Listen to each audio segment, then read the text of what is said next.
മലയാളത്തിൽ ഇറങ്ങിയ ഏറ്റവും ആവറേജ് പടമാണ് ഇത്. അതാണ് അവന്റെ ഡയറക്ടർ അല്ലല്ല പടം അങ്ങനെയല്ല. പക്ഷെ ഇവൻ പറഞ്ഞു വരുമ്പോ അങ്ങനെയാണ് പറയുന്നത്. അത് മനുവിനെ കളിയാക്കാൻ വേണ്ടി ഓരോന്ന് പറയുന്നത്. എക്സ്പെക്ടേഷൻ കുറച്ച് വെച്ചാലേ അല്ലേ? അതെ, ഒരു നല്ല കോമ്പിനേഷൻ അല്ലേ? ഓക്കെ.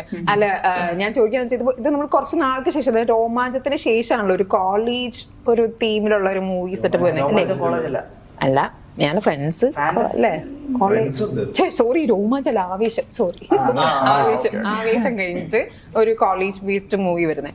അപ്പൊ എനിക്കാദ്യം ചോദിക്കണം, നിങ്ങൾക്ക് എങ്ങനെയാണ് ഒരു കോളേജ് ഫേസിലേക്ക്? നിങ്ങൾ എല്ലാവരും കോളേജ് ഗോയിങ് സ്റ്റുഡൻസ് ഒന്നും അല്ലല്ലോ ഇരിക്കുന്ന?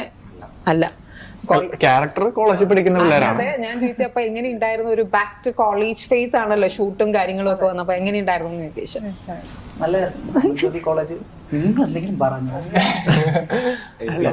നിരഞ്ജന പറയൂ, നിരഞ്ജനക്ക് എന്താ പറയണ്ടേ? രസമായിരുന്നു എന്നുള്ളൂ, എന്തെങ്കിലും പറ. അല്ല, നല്ല എക്സ്പീരിയൻസ് ആയിരുന്നു മൊത്തത്തില്. എനർജറ്റിക് ആയിരുന്നു നിങ്ങളുടെയൊക്കെ. ഇപ്പൊ തന്നെയുള്ള ഒരു വൈബ് കണ്ടാ അറിയാം എന്തായിരുന്നു സെറ്റ്.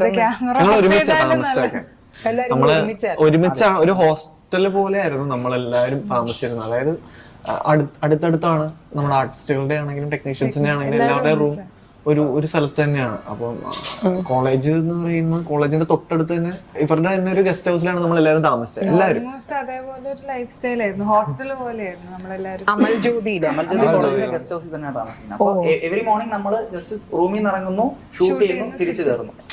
വെഹിക്കിൾസ് പോലും ഇല്ല, അത് അത്ര തന്നെ നമുക്ക് പാർട്ട് ഓഫ് ദി പ്രോസസ് ആണ്. ഓക്കെ. അപ്പൊ അതുകൊണ്ട് തന്നെ നിങ്ങൾ തമ്മിൽ നല്ലൊരു സിങ്ക് ഉണ്ടായിരുന്നു ത്രൂ ഔട്ട് അല്ലേ? ഓക്കെ. ഞാൻ ഇടയ്ക്ക് എനിക്കൊരു കൗതുകം കൊണ്ട് ചോദിക്കുന്നതാണ്. ഞാൻ ഇടയിൽ ഒരാളോട് പേഴ്സണലി ചെയ്യുന്നത്, ഈ എയ്സ്തെറ്റിക് കുഞ്ഞമ്മ എന്ന് പേരിടാൻ എന്താ കാരണം?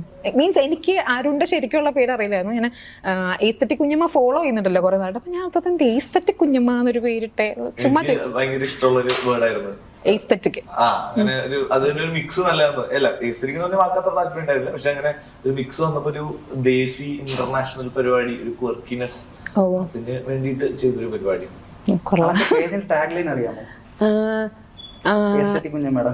ഞാൻ കൊറേ വായിച്ചു.